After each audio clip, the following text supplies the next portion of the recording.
Hello and welcome to Catamount Community Connection, our weekly one-hour show across all 5 Catamount radio stations, also available on PEG TV. You can Google PEG TV, type in Catamount Community Connection, and then find the program you want to hear, and at your leisure, you can listen to it. Each week, we talk with community leaders from the business, professional, nonprofit, and political arenas. Our show is brought to you by the Rutland County Agricultural Society, which has brought you the Vermont State Fair at Rutland since 1846. I did see Robert Congdon a couple of weeks ago, and we are definitely going to have him on the show soon. The fair itself, the 180th Vermont State Fair, will be up in August of this summer, and it will coincide nicely with the 250th birthday of the United States of America. So thanks to the Agricultural Society, which has been with us from the very beginning of this show. And the Vermont State Fair each week brings you Catamount Community Connection. Today we're going to talk with Devon Neary, who is the executive director of the Rutland Regional Planning Commission. And we're kind of right in his ballywick today because we're going to talk about land use planning. I want to try to tee things up for folks who may or may not be aware. Act 250 was passed in 1970 by the Vermont legislature. I was here in Vermont from 68 on.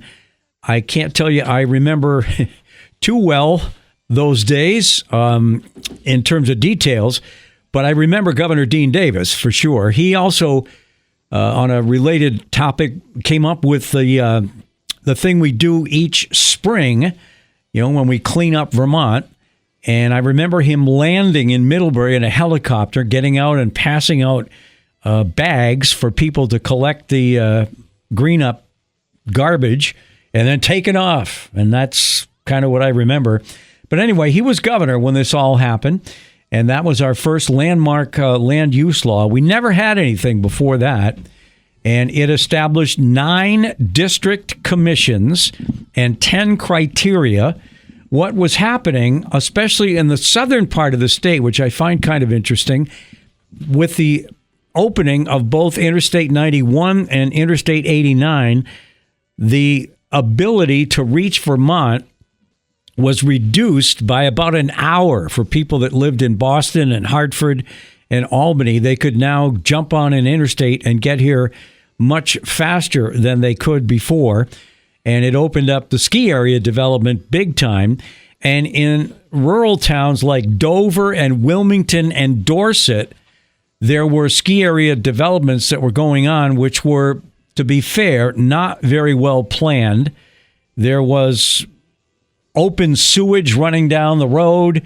The road construction was not up to standards. You could never get a school bus to follow this windy, curving road up the side of a mountain. So I think we needed to do something. Whether or not this was the perfect solution or not, I guess depends on how you feel. But again, with the expansion of the interstates and second home developments as well, it was something that the governor, and he was a very conservative Republican governor, felt we needed to do. So that's where the original Act 250 came. It came from. It passed in 1970. The so-called Gibb Commission was charged by the governor to come up with recommendations. And Arthur Gibb was a state representative from Middlebury, and he headed that whole process up. And so now we have Act 250. It's been over 50 years. And quite recently, the Vermont legislature passed Act 181, which changes Act 250 provisions. Those who are in favor of it think it's the right thing for us to do. And those who don't are very, very upset about what the legislature did in 2024. It was Act 181 that became law in June of that year. And it came out of a House bill. I think the number was 687. I did vote with the governor when he vetoed it. I did not think all the provisions in this bill were necessary or needed, and it still was overridden.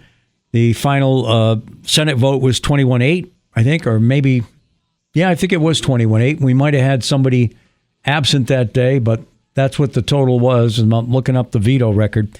Anyway, there's been a very strong groundswell of resistance to Act 81, some of the provisions therein. So I hope that sets things up. I know that Devon will be able to talk specifically about some of the provisions that now exist in Act 181. And I'm pretty sure that we'll be talking about this for another couple weeks as we try to get out of the State House this year. It has been kind of overshadowed by the education bill, which still has not even been out of the Senate yet. It's still in the Senate Education Committee. It did come out of the House. It is not a bill that the governor supports. If it came out the way it is now, he would veto that, and Act 73 would go back into effect. So anyway, Devon, welcome, and we'll talk for the next 45, 50 minutes about Act 181, I guess. And I'm not sure where you are on it. I have already made it very clear I will vote to repeal certain provisions of it. You and I have talked in the past about the Tier 1, Tier 2, and Tier 3 provisions. And what changed in the original 250 Act, that was a project size based decision. This is now geographically proposed for the state of Vermont, and you can do a better job than I can probably of explaining all that. I know parts of it are good for the urban centers like downtown Rutland, and then the pushback is coming largely from rural areas. So welcome in. Yeah, thank you so much for having me, Brian, and for bringing some attention to this important topic. You know, despite it being around for almost coming up on 2 years, you know, it's really been the last couple months where things have really picked up and the conversation's gone statewide. And no surprise, right? I think when this law was passed, I think there was this idea of a grand bargain that this struck a balance, and we didn't have any of the details. You know, it's really been over those last year and a half, and truly the last year, you know, 2025 is when the architecture started to form. For instance, you know, regional planning commissions started updating their future land use maps to map the new criteria that is laid out in statute, and we can talk about that in a little bit. And then, in addition, the newly formed Land Use Review Board began their rulemaking process. So that, I think that's the crux of it, is we now have a full picture, even though the rulemaking is still in draft form, but most of our regional future land use maps are completed, that this isn't the grand bargain, that really the balance is way off, and that the balance, it was intended to be, you know, whatever Tier 1 areas, and we'll go over what those mean, occupy, there would be equal level of Tier 3 or other restrictions commensurate with that land use area. And the fact is, it's 2 to 4 plus times what the Tier 1 areas. So the balance is off, and it's encouraging to hear that the legislature is listening and taking this really seriously. It's complicated our planning efforts to a significant degree because there's just so much confusion about what is what and who is responsible for which of those pieces. So it'd be great to go over those elements today. I personally am in full favor of a repeal of the road rule and Tier 3. I think both of those elements are truly the heart of what rural Vermonters are seeing as an issue, and rightfully so. You know, there are enough land use regulations that oversee development that exist on our books, adding 2 more that will cover so much. And the idea was that this would reduce the administrative backlog and burden in Act 250, because we know from experience in Rutland County, some Act 250 applications take years to get through the process. So by adding thousands of more applicants to the system certainly isn't going to speed things up. So let's start right at the beginning. What is Act 181 and what is it trying to do? So as Brian mentioned, Act 181 reformed Vermont's land use planning framework. It defined 11 new land use categories to guide development, updating how Vermont directs public investments to those designated areas, and shifts Act 250 from a project-based review to a location-based system. And that's where our tiers come into play. The primary goal is to encourage housing and economic development in designated areas while protecting natural resources and maintaining our historic settlement patterns. Compact downtowns and village centers separated by rural countryside. That's been the planning framework in Vermont for 50 years. I don't expect it to change. But the devil's in the details on this. Because right now, there's a lot of confusion, as I mentioned. Who is responsible for what? So what is the role of a regional planning commission in all this? It's pretty simple. Regional planning commissions are ultimately responsible for updating regional plans and developing these new regional future land use maps by the end of 2026. That is our mandate. We do not regulate development. Instead, we really just serve a planning role. And to develop these future land use maps, which, by the way, we've had since 1971, so this is nothing new. The biggest difference is now every future land use map in all 11 regions in the state have a consistent methodology, consistent land use categories, and a consistent map look. So when all of us are done, all the regional planning commissions are complete, you'll be able to stitch together a full map of Vermont and see exactly where your development may lie and whether or not you may get exemptions from Act 250, because that is truly the role of regional planning commissions in the mapping process. Are you eligible for Tier 1B or not? That is our goal. And so when we talk about things like Tier 2 or Tier 3, those really lie with the jurisdiction of the Land Use Review Board, which is the new Act 250 Commission. It's a 5-member board appointed by the governor, and they have a quasi-judicial role to review these cases and also set up the architecture around the work itself. So that sort of establishes like, hey, here are the players, here's who's responsible for what. But really, I think people want to know, what are the tiers? What are the tiers? So Act 181 established a 3-tier system under Act 250. Tier 1 are simple. It's the areas with capacity for growth, and they're really the dense, developed areas around our downtowns and village centers. In those areas, if towns can prove they have functionally equivalent land use regulations, they have zoning, subdivision, they have municipal water or sewer, they have some municipal capacity to take on that role, these would see partial or full exemption Act 250. Tier 1A would be full exemption across the board for those core 4 areas, so downtowns, village centers, village areas, and planned growth areas. Tier 1B is just a step below, and those we expect Tier 1A to really be limited to the biggest kind of cities in the state. So Rutland City, very likely to be Tier 1A.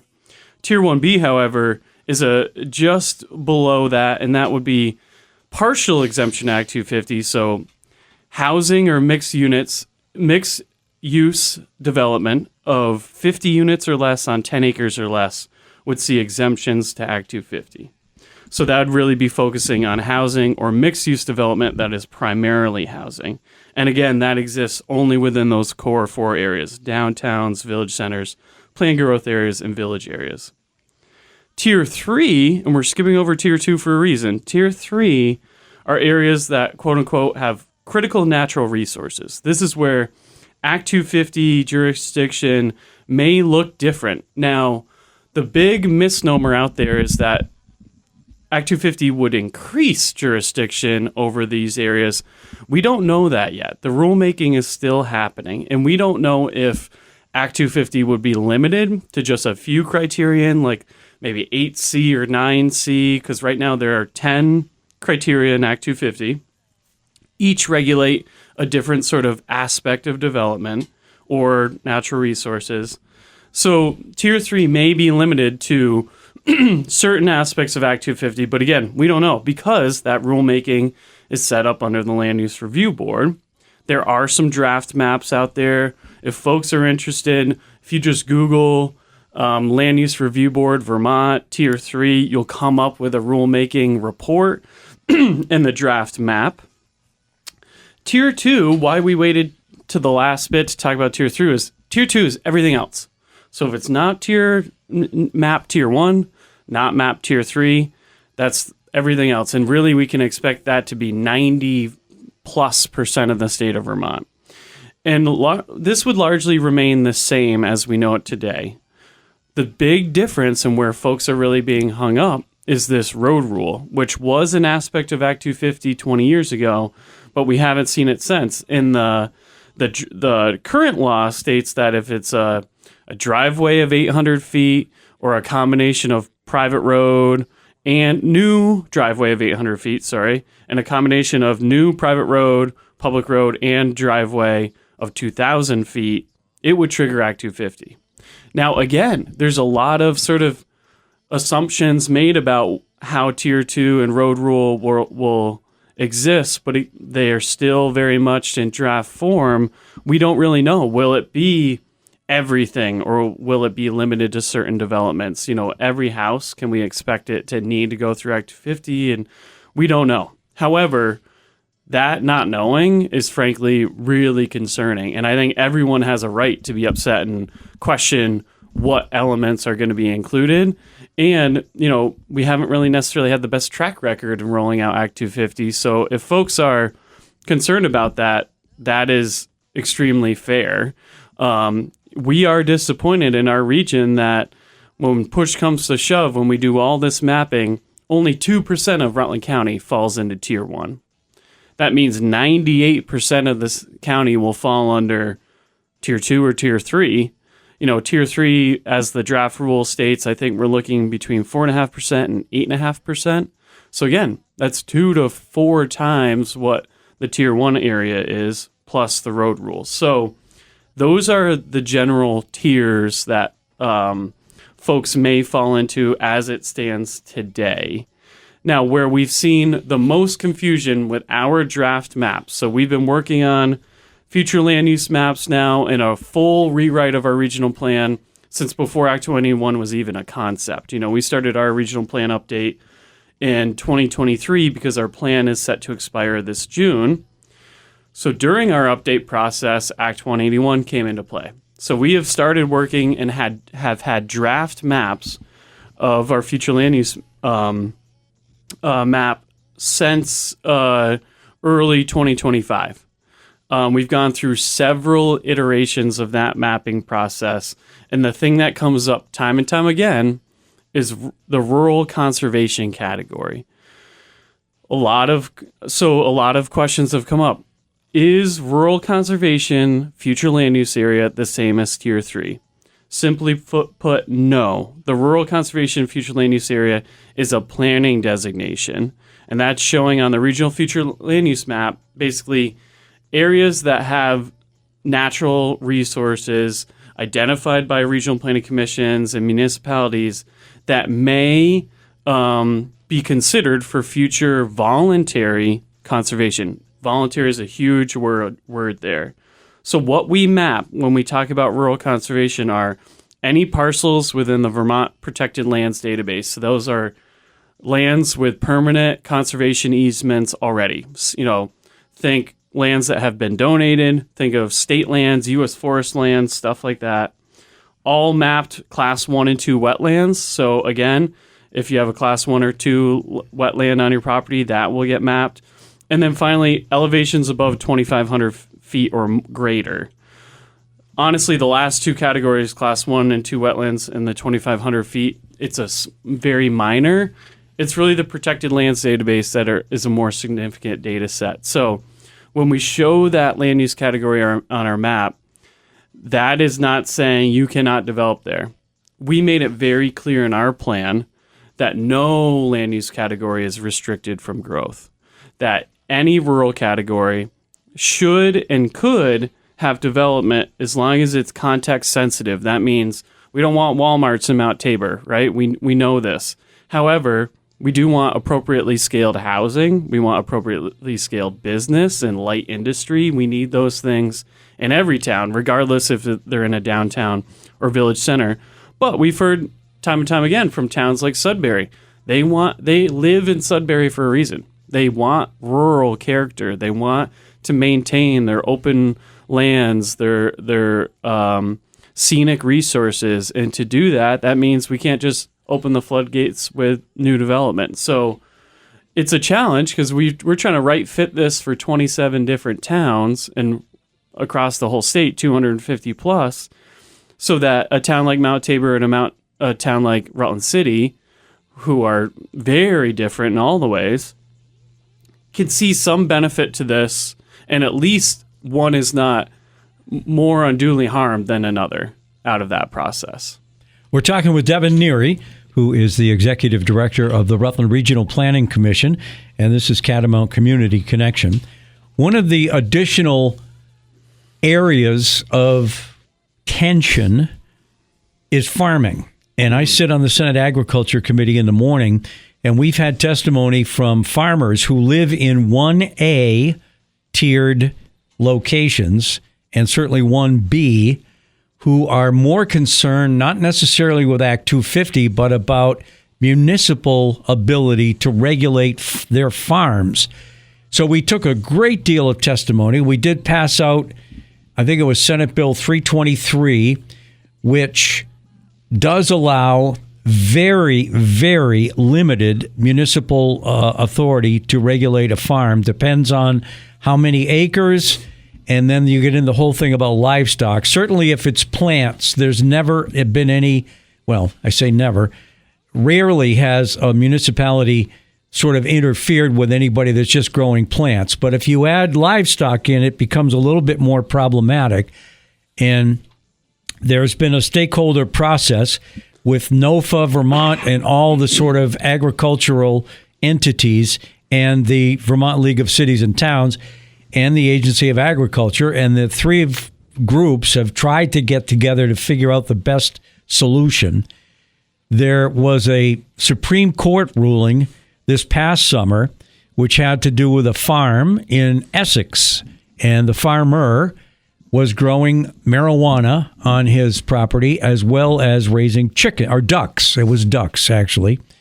And so the town, or maybe it was the city, it was in the municipality of that area. I don't know whether it was Essex Town or Essex City. I guess they've merged anyway, so it's all one. Mm-hmm. But they got involved, and they said that, and this was in a downtown area, to be fair, and the neighbors were complaining. They didn't like the ducks. They didn't like the smell of pot. And the municipality made it clear they felt they had the authority to regulate this guy's farm, and they did. They told him that they had to shut down, which he did. And then they took it all the way up to the Supreme Court, and the Supreme Court ruled in favor of the municipality. So the bill that we drafted says, sorry, Supreme Court, that's not what we want to have happen out there. So again, we drafted some rules which changes the ability of a municipality to get authority over regulation of farms. And that bill is now in the House. I don't know where it's going to wind up. I don't know if the governor is going to get involved with a veto or not, but that was one thing that came up. So apart from the whole Tier 1, 2, and 3 in terms of Act 250, this was geared more toward the ability of the cities and towns to step in and regulate farming. And I don't know where that's going to wind up because we didn't pass the bill. Both chambers haven't yet, and it hasn't been signed by the governor. So what happens is what is in effect now with the Supreme Court ruling remains in effect until then. So that's one thing. The other issue that I always hear, and this is coming from the proponents of Act 250, and I'm not saying I'm not a proponent of it, is that 98% of the permits get approved. Mm-hmm. The problem is once you trigger it, there is little to be said about the predictability of how long it will take or the cost. So, yeah, I guess 98% is a pretty good mark for getting approval, but some of them take years and lots of money. I'm talking hundreds of thousands of dollars, and there's no actual predictability. So in the end, it could get turned down. So I think those are some of the other things that we're going to have to work through. We're going to take our first break here in a second, but one of the things that became very clear, you mentioned the road rule, and I have already made it clear I would vote to repeal that and also the Tier 3 designation.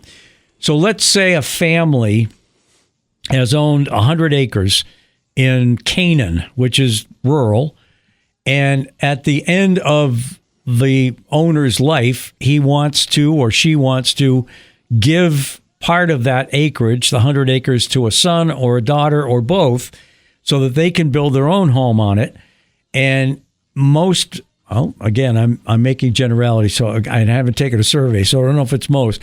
There will be Vermonters that feel that they want to put their house away from the main road. Mm-hmm. And if that driveway or the road back to the house exceeds 800 feet, it would, at this moment, based on 181, it would trigger an Act 250 permit, which many rural Vermonters don't feel is even close to being fair. They feel they own the land, they should be able to do what they want with it, and the government shouldn't stick its big fat nose into it. So, I mean, I don't know how else to say it, but that's the feeling out there. And we did have a rally on the State House steps, and it was very well attended, and it has blossomed into this website and Facebook page that has literally hundreds and hundreds and thousands of people on it. So I got a feeling we're going to do something this year, whether we can. And in the Senate, we already introduced a repeal of the Tier 3 designation, and we wanted to repeal it. And all we were able to do was push it out for 2 years to 28. We have not taken up the road rule yet, and it's a rule in the legislature. Once you have put a provision in place and it's been rejected, you can't take that provision up again that same session. So there's another bill that's working its way through now, the House, S325. And if the House were to do it, that would be a whole different story. I don't know whether they will or not. Again, just one man's view. It's in the House Environment Committee, which traditionally is not very friendly to some of the opponents of Act 250. The chair of that is very much a keen supporter of restricting development to the point where I think a lot of the average Vermonters out there would find not reasonable. Anyway, that's just my personal opinion, and we've had Representative Pritchard on, who is from our area in Rutland County. He's a member of that committee, and I know he would agree. They've tried to get people to come in and testify about 325, and at first she refused to have any other testimony taken, and I think eventually they have begun to look at that. Anyway, so those are a couple other questions when we come back, but we are talking to Devon Neary from the Regional Planning Commission, and we'll take our first break here on Catamount Community Connection and be back with Devon in just a minute. Welcome back to Catamount Community Connection, our weekly 1-hour show here on Catamount Radio. And again, I'm Brian Collamore, the host, and I encourage you to listen to the shows, and they're on at different times across our 5 radio stations, but they're also available on PEG TV, and that allows you the ability to call one up. Just Google PEG TV and then put Catamount Community Connection in, and you can see whichever show and who we talked to that week. We're into the 15th or 16th show since we started, and you can Google it and then at your leisure be able to listen to it again. So we're halfway through this week's show, and our guest today is Devon Neary, who is the Executive Director of the Rutland Regional Planning Commission, and obviously this is his area of expertise and knowledge, the land use planning. I mentioned when we first began the show, it was back in 1970 with then Republican Governor Dean Davis that decided that when he took a tour, I think it was down in Dorset, and he found ski development. And again, the 2 interstates were just very, very early. I think the first interstate was maybe around 58, and it made its way in stages up the state. In other words, you would get to a point where the interstate ended and you had to get off the road and then take the old road, the 2-lane roads, to your next location. So from 58 to about 1965, we built the 2 interstates. And when we did, it caused a huge influx of people into Vermont, unlike anything that they'd seen up until that point. And it triggered a lot of ski area development, especially. And in a town like Dorset, that meant that there were just hundreds of people living there at the time. And all of a sudden, thousands of people were coming in and building second homes and ski area developments. And it reached the point where it was really getting to be too much. And the roads that were put in were not sufficient to even put a school bus on them because they were so steep. And literally, there was open sewage running down the road. So the governor stepped in and appointed Arthur Gibb, who was a state rep from Middlebury, to do a study. And in 1969, the study results came back. And then finally, in 1970, the Vermont legislature passed Act 250, and that's been in place since then. It's been tinkered with from time to time, as we did in 2024, even though, again, I was one that voted no on the repeal of on the override of the governor's veto. He did not feel all the provisions made a lot of sense, and I think in retrospect he was right, and we're going to hopefully maybe make some progress toward repealing some of the provisions. Again, as Devon and I have talked, not just today but in past shows, the downtown areas, the so-called village centers and the areas that are planned for growth, as long as they have sewer and water and the infrastructure in place to handle development, they should, in my view, be able to be completely exempt from any Act 250, and I'll call it interference, as long as the developer understands what he or she needs to do. I don't have any problem with that, but it's when you begin to get outside that area that some of the problems occur, and that's where a lot of the resistance to Act 181 has come about. So is that a true statement? I mentioned before we took the break, I own 100 acres up in Canaan. And I'm 80-something, and I know my time is limited on Earth, and I want to give my son or daughter, 5-6 acres to build their own house, and then put a driveway if they want to move the house 800 feet away from the main road. Right now, that would trigger an Act 250 permit requirement. And not that, again, I think people misunderstand when we say Act 250 permit. Doesn't mean you're not going to get it. It just means that you have to expend money and time in order to get it. And a lot of the rural populace of the state doesn't feel that's fair, that they own the land, by golly, and we should be able to do what we want with it. So is that a true picture of what could happen given the road rule? Yeah, so the only technical correction I'd give you is it wouldn't happen today because the road rule as of now doesn't go into effect until July 1st, 2026. Yep. So you'd be safe. So, if anyone's out there thinking about putting in a road, if you have a pre-existing road, put it in now. This ultimately comes down to protection of our highest priority forest blocks and wildlife corridors. That is what the forest fragmentation conversation is, what this provision is aimed at. And I think it is interesting that we are, in this bill, applying a surgical and a shotgun approach at the same time. The surgical approach is, Tier 3, we are mapping things very finitely on this map and really honing in on select areas. And then road rule is the shotgun approach. It's, hey, anything over 800 feet or over 2,000, depending on the combination of roads, you're under Act 250. See, I think that goes against everything else that we're doing.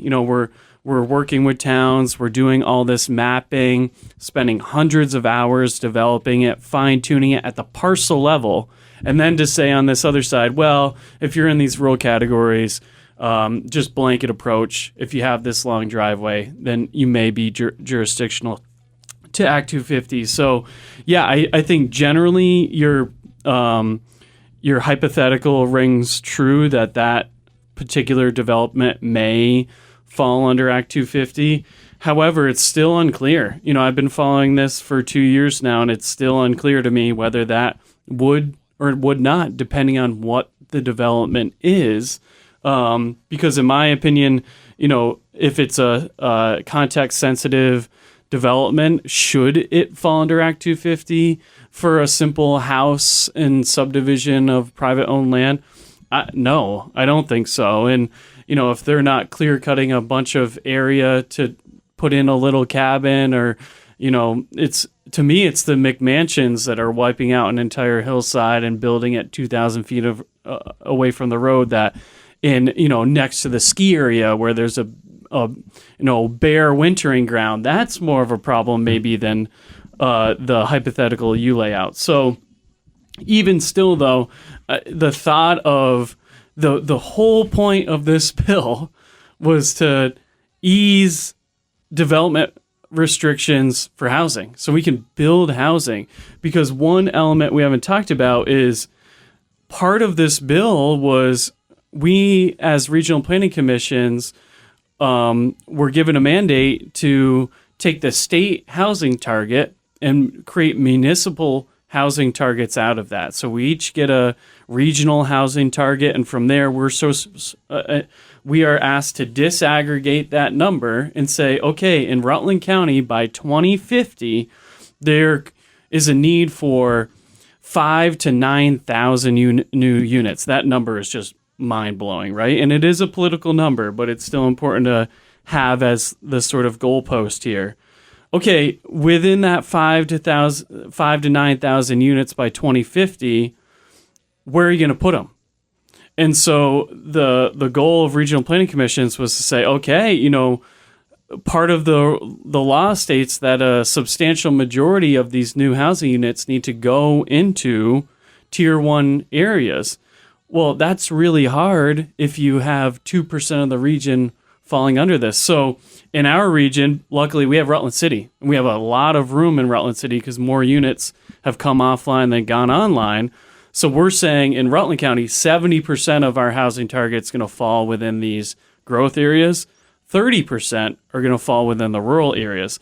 That 30% is not a small number. But as it stands today, I have a concern that 30% is going to be really hard to come by because of these new rules. So we got to really look at ourselves and decide, in Vermont, what are we trying to do? Are we truly trying to grow our population, add to our grand list, reduce property tax pressure, or are we going to continue to sort of add more rules and regs to the books and, housing be damned? If we need it, well, you got to play by the rules, figure it out. So, that's what I talked about when we first started the show, was it feels like the balance is off here.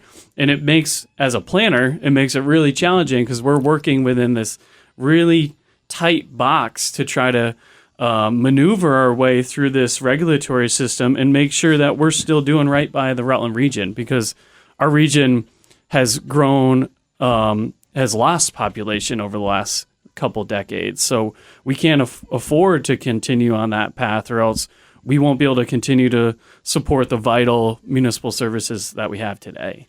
What about the municipality issue that I brought up with the farm?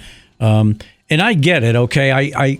The other example is in Orleans, there is a pig farm right in the middle of town. And the owner of that facility, from what I hear, I've never been there, is not doing a very good job managing the waste that's coming off that parcel. And the town offered to buy it, and they settled on a price. And when the town went and said, okay, here's your check, the person that owns that balked and said, no, I changed my mind. Now the price is this. And the town, and so they've gone back and forth a couple times. And I get that. I understand if I lived or worked right in Orleans and I'm literally 100 feet away from a pig farm that really smells, I would be upset too. And I don't know how to solve that one. I don't know how many Public acres this nuisance, guy's on it. I have no idea. But generally, the law that exists now, you can have a flock of chickens, excluding roosters, for some reason. And if you have cows, you have a certain acreage, you got to manage the waste, etc. I get that. But I don't know how to solve the Orleans problem without making it really, really particular to that area. Right. But I'm also very sympathetic to the farmers who don't want the municipality to get involved with their life at all. Yeah. I think this comes down to municipal autonomy. And in Vermont, we have always valued towns' autonomy to a significant degree. We really are a patchwork that way, because we don't have county governance, that we really leave a lot up to the towns. In my opinion, way too much so, in terms of regulations passed by the legislature, passed down unfunded mandates to towns that they then have to deal with. Act 2021 at its core, and I think that's where a lot of confusion has been too, is really it's meant to return power back to towns, saying that, hey, the Act 250 Commission is going to take a back seat now on regulating development. You guys in the town have all the tools needed.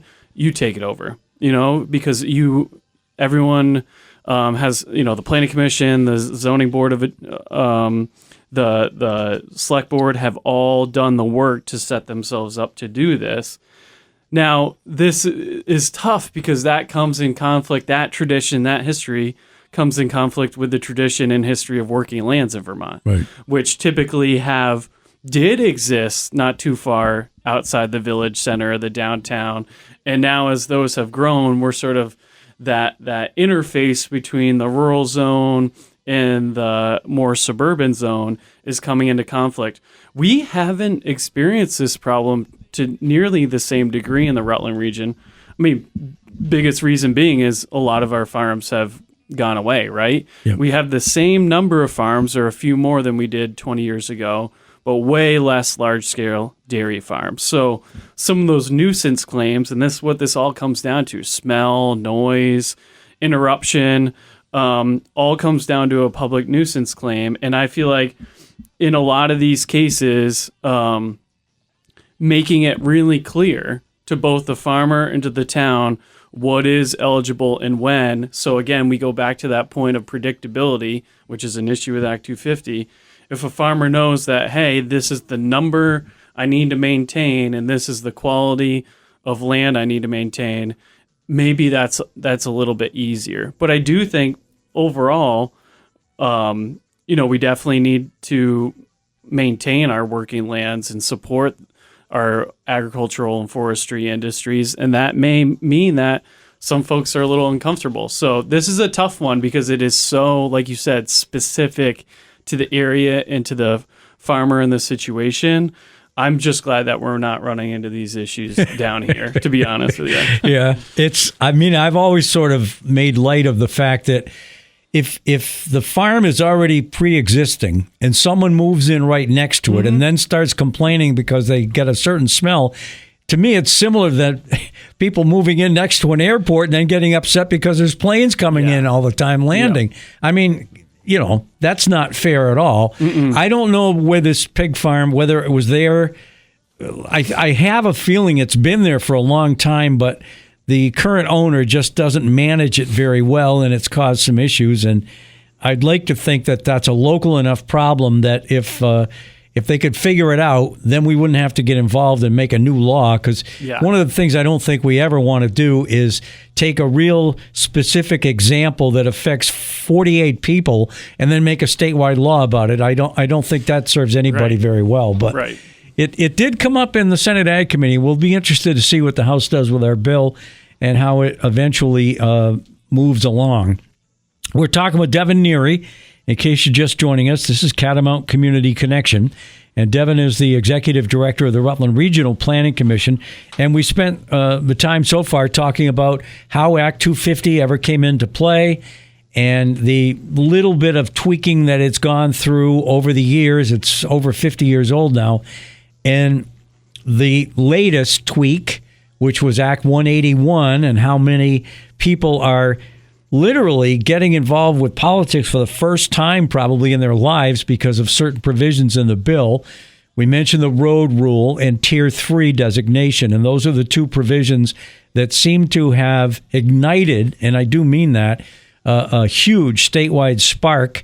I think you're going to see pressure from voters because this is an election year. That's the other issue that comes into play here. I mean, it's political, and I don't know how else to say it. And people that are worried about maintaining their House seat or their Senate seat are going to feel a certain way. I think if you live in Chittenden County, it's a little bit different. They don't have as much to worry about up there in terms of taking a strong position.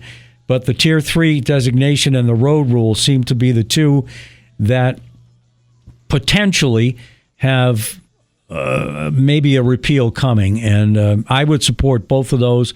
I think most of the people that I talk to every day realize that those two provisions were just not, I don't know if they weren't well thought out or they just happened because we decided to have 3 tiers. We could have 1 tier, I guess, if you wanted to go Tier 1A, B, C, and D. It's the same difference. It's just, right, naming them differently. But so those are the things we've been talking about. We've got about 10 minutes left in the show. We could probably talk for another hour about all of this. I should mention, speaking of agriculture, the show is brought to you by the Rutland County Agricultural Society, which has brought you the Vermont State Fair at Rutland since 1846. And, every time I mention that, I think of the 3-acre rule, and that's another one that we could probably spend a full hour on. Hoping we can get the fair some relief from some of that coming up. It's the 180th Vermont State Fair coming up in August. I will have Robert Congdon on the show, who is the guy at the fair, and we'll talk to him in the next few weeks about who he might have coming. Maybe some of the rides have changed a little bit or some of the new provisions. I do want to mention we did meet with Robert, the delegation, a couple of weeks ago, and that 3-acre rule is still a very deep concern for the Agricultural Society. We got to figure a way that we can still have a fair. I mean, they're talking about perhaps digging up something on the fairgrounds to put a tank underneath, and if they did, that year's fair would be in jeopardy of happening. And if the fair doesn't happen every year, it reverts to the heirs of the land, and it could be a huge mess. So anyway, I'll leave that for now, but that's another topic that we probably want to get involved with at some point. But let's get back to 181. Are you probably alone in your feeling about the repeal here, or are other planning commissions feeling kind of the same way, or do you even have a sense of that? Yeah, regional planning commissions overall are non-political, so we have been very involved in S325, and really what our role has been is to just communicate what we're hearing, just to tell firsthand experience, because we've done most of the bottom-up engagement on this at every region's level to work with towns and hear directly about what their issues are. So a little bit about Rutland, if I've been on this show several times over the last couple of years, giving updates on our regional plan process and where we're at. So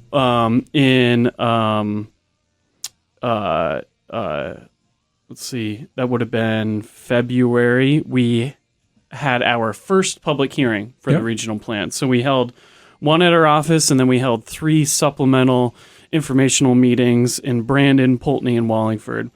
And over the course of those 4 meetings, we had almost no public discussion on the plan or even our map. It was all Tier 2 road rule and Tier 3. So I think almost every director of regional planning are hearing the exact same things, and it's really made our process and our jobs really difficult to untangle this web of misinformation and correct the record, and also give those folks a platform to say, hey, we don't like this. This is a concern. So honestly, we don't have a formal position on this, but we are certainly very supportive of S325. I think every regional planning director at this point would say, yes, let's repeal these 2 provisions. They're not adding anything at this point. But I can't officially say that by any means. That being said, 325, I am hopeful. I was up there on Friday, saw you guys were in the card room at the State House, and almost everyone I talked to, they seem to be very much like, let's repeal these 2 provisions. So I'm hoping there's a floor amendment that speaks directly to those pieces, and everyone can rally behind it and get it done. And the sooner this gets through the House, the better, so that we can move forward, because there's some other important provisions baked into that bill. One of them for us is right now to amend our regional plan. It's a 6-month process, extremely laborious reporting. And even if we have a minor amendment, we have to go through that process. It takes a lot of effort, a lot of time, a lot of money. There's a provision in 325 to streamline that process, which is great because we have a couple of towns, Benson and Pittsford, who will not have the prerequisites in time to seek the benefits under Act 181. So we want to open up our plan this fall after we adopt and update it so that Pittsford and Benson can both get that benefit. And under this new framework, we could do that quickly and very efficiently. So for our plan, for folks who are staying aware of the situation and up to date, our final draft of our regional future land use map and the plan the warning will start tomorrow. So we'll be issuing the draft plan, the final draft plan, the final draft map, and all the reporting to our municipalities come tomorrow. And we'll be holding our final public hearing, at which time we plan to ask the Board of Commissioners to adopt the plan on May 19th. So a really exciting time. This is a culmination of nearly 3 years of hard work from our board, from our towns, from our staff. And we're excited because we know firsthand that there are developers waiting in the wind for this plan to be adopted so they can seek Act 250 exemptions and we can get some housing on the books. So there is good baked in here. It's just very much drowned out by the noise of Tier 2 road rule and Tier 3. But hopefully, a lot of that noise will be addressed with this amendment. It is unfortunate, though, because I'm sure you're aware, Brian, it was in the news. A lot of folks saw Castleton recently voted to opt out of Tier 1B because they opposed Act 21 generally, and they felt like, hey, we can't take the advantage of Tier 1B if we feel like we're giving up all this other stuff with road rule and Tier 3. So it's unfortunate. My hope is that given a successful passing of S325 and a repeal of those two provisions, a town like Castleton might reconsider their position now that they've sort of gotten what they need out of it. And I hope that other towns will see that as well and say, okay, we fought politically for our position and for our rural landowners. We won. Now let's fight for our more suburban landowners and try to get that Act 250 benefit. So more to come. We'll see where it goes. We're talking with Devon Neary, who is the Executive Director of the Rutland Regional Planning Commission. We're going to take our second break here on Catamount Community Connection. We'll be back with Devon in just a moment.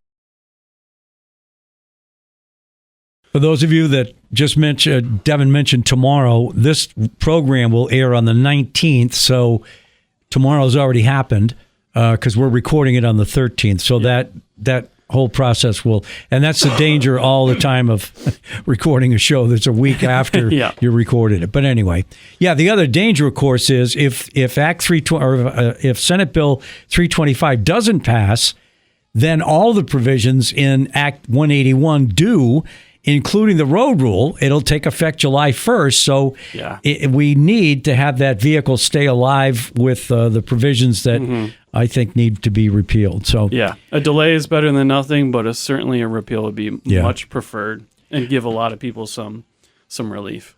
So we've got 2 minutes left. I don't know if there's anything else you wanted to mention that we haven't covered, but that's what time we have left today. Yeah, absolutely. So, I'll just let folks know if you're interested in reading our draft plan, reviewing the map, you can find that at rutlandrpc.org/plan 2026. There's a dedicated website with interactive maps and draft reports to really see where we're at in the process. In addition to that, if you're curious where we are in the region, what work we're doing, and you want to stay up to date, on our website, rutlandrpc.org, you can sign up for our newsletter and stay up to date on all the happenings, whether it's legislative, regional development, planning, municipal development, all the other stuff. So we aim to try to inform the region and keep people up to date as best we can. We have a bunch of municipal trainings coming up in land use planning and development. So yeah, we're cooking with gas. We're really excited to have this monkey off of our back and start working on just the town planning and zoning work and all the rest that we have come to know and love. So hopefully through this effort, we can successfully pass the plan this coming May. Okay.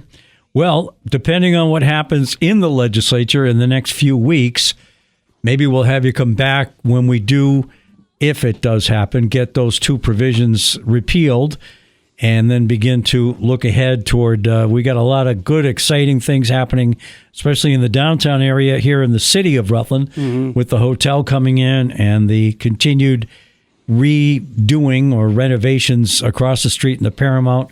I know there's a potential development in Fairhaven as well. We were all out on a very hot day last summer over at what used to be the racetrack, and so hopefully that will also come to pass, that we get some more housing put in place. Yeah, it's an exciting time, but a challenging time, I think, for everybody right now. Indeed. Yeah. Let's hope it stays more exciting than challenging, right? Thank you so much, Brian. No, thank you, Devon. It's been a pleasure. And again, our guest today has been Devon Neary, who's the Executive Director of the Rutland Regional Planning Commission. And thank you all for listening. And we will see all of you next week here on Catamount Community Connection.